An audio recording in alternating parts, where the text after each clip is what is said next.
Halo guys, di kesempatan kali ini masih masa pandemi, kita beserta keluarga masih sempat-sempatnya loh pergi ke Tangkuban Perahu. Memang sedikit agak sepi sih, tetapi ya mau gimana lagi, pandemi ini telah memporak-porandakan sektor pariwisata dan sektor-sektor lainnya. So guys, jadi buat kalian-kalian yang udah lama work from home, WFH ya, atau yang lainnya, masih penting kalian keluar deh jalan-jalan. Kasihan ini para pelaku industri pariwisata sudah kelabakan. Dengan tetap berpariwisata, tentu kalian telah ikut berkontribusi untuk tetap menghidupkan perekonomian, baik keluarga, negara, maupun sesama gitu ya guys. Oke guys, segitu dulu ya prolognya. Kita langsung aja ngebahas tentang Gunung Tangkuban Perahu. Gunung Tangkuban Perahu ini terletak di sebelah utara sekitar 20 km dari kota Bandung. Di bawahnya dan sekelilingnya terdapat banyak kebun teh. Tinggi gunung ini adalah 2000 meter dari permukaan laut. Kisarannya segitu ya guys ya. Namun jangan khawatir, aksesnya sudah sangat baik loh. Tidak hanya bisa diakses lewat jalan kaki, namun juga ada kendaraan umum maupun bisa juga dengan kendaraan pribadi hingga ke puncak.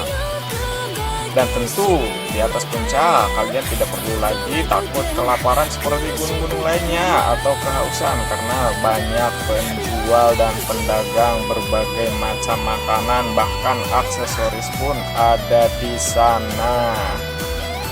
Harga tiket lumayan cukup murah guys ya. Kami kemarin berlima itu cuma 130 ribuan. Itu pun sudah termasuk dengan ongkos parkir, ongkos mobil maksudnya guys ya. Jadi ya kurang lebih 20 ribuan kali ya guys ya. Murah, sangat murah meriah pokoknya guys. Bagi kalian yang mau kesini, persiapkan kalian membawa sweater atau baju hangat karena di sini cuacanya lebih dingin. Meski tidak se ekstrim gunung lainnya, cuaca di sini tetap saja dingin, bro. Karena di gunung-gunung yang lain mungkin lebih dingin, tetapi tetap saja yang namanya puncak gunung pasti suhunya lebih dingin dari kawasan perumahan yang biasa kita tinggalin. Jadi persiapan ya guys. Selama pandemi ini, Gunung Tangkuban Perahu hanya buka sampai pukul 4:30 sore. Jadi buat kalian yang dari jauh, usahakan datang ke sini pada siang hari atau pagi hari. Yang unik dari gunung ini adalah karena namanya Tangkuban Perahu, atau dalam istilah bahasa Sunda adalah perahu yang terbalik. Dinamakan begitu karena bentuknya mirip perahu terbalik ya guys ya.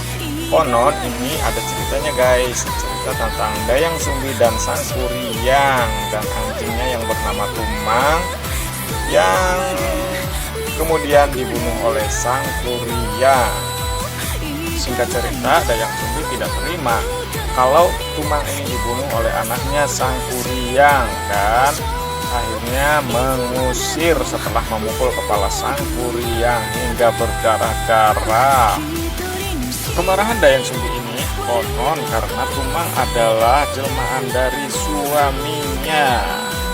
Karena Dayang Sumbi adalah keturunan dewi-dewi dari Kahyangan, dia tidak bisa menua. Ketika Sang Kuryang kembali ke desanya dan tidak mengenali ibunya, dia jatuh cinta kepada Dayang Sumbi yang merupakan ibunya sendiri.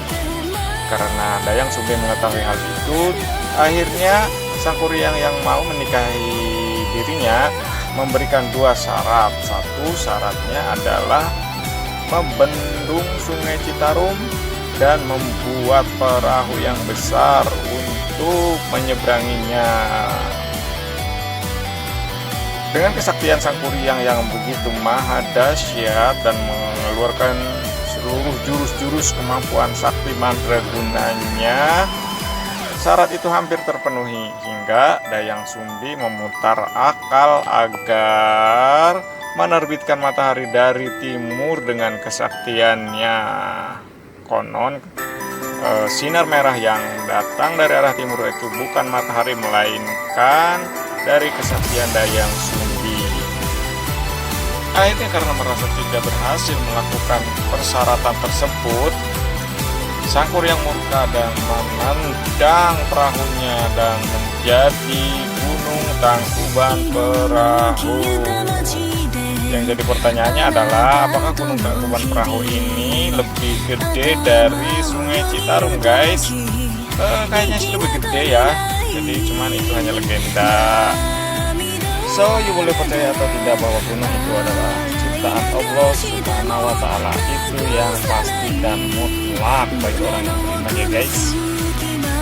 Gunung ini masih dalam status aktif ya, guys. So, mesti hati-hati alias be careful. Tapi tenang kok, tetap dalam pengawasan.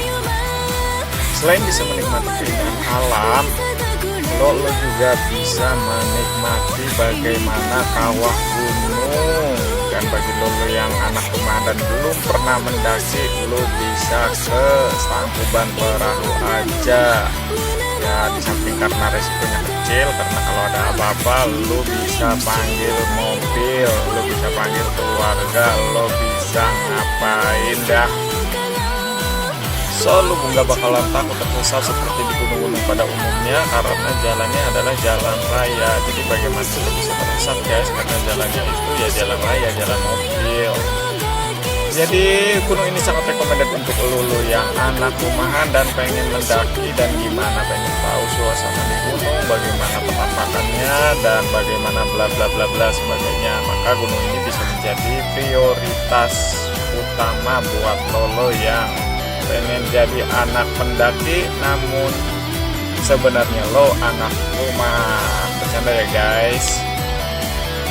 Buat kalian yang mau ke gunung ini dari Jabodetabek maupun dari Ciayu Majakuning, kalian bisa kontak kita ya. Nanti kita susun formatnya, itinerary-nya. Selama di sana kita ditemenin oleh pemandu wisata, tetapi sebenarnya itu bukan pemandu wisata, guys. Jadi itu adalah penjual aksesoris yang ngantuin kita foto-foto. Akhirnya dia ngikut kemanapun kita pergi ya. Saya lupa namanya Pak siapa itu. Cuman dia memang bukan pemandu wisata, karena ketika kita memberikan tips juga dia tidak mau. Katanya dia hanya murni berdagang aksesoris saja. Buat yang Pak siapa itu saya lupa. Hatur thank you alias hatur nuhun. Alasan kenapa Pak pemandu wisata itu tidak menerima tips karena katanya aturan dari pihak pengelola tidak boleh memberikan tip, dalam artian tidak boleh ada pemandu wisata. Dan salut deh buat bapaknya yang ketika dikasih tips tidak mau. Katanya kalau mau bantu silahkan membeli dagangannya saja.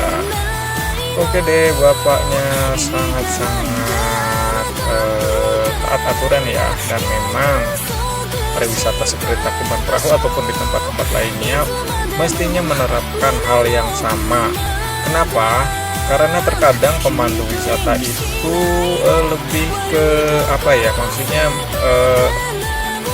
mengganggu pengunjung kali ya. Jadi kalau hanya sukarela tukang dagang yang ikut atau tukang aksesoris yang ikut mandu sih ya is okay lah ya, karena memang tidak ada paksaan. Kita juga malah senang kok dengan ikutnya bapak tukang aksesoris yang ikut bantuin kita foto-foto. Jadi sekeluarga kita bisa foto bareng terus tanpa harus ada yang dikorbankan untuk menjadi tukang foto. Oh ya, ada yang lupa.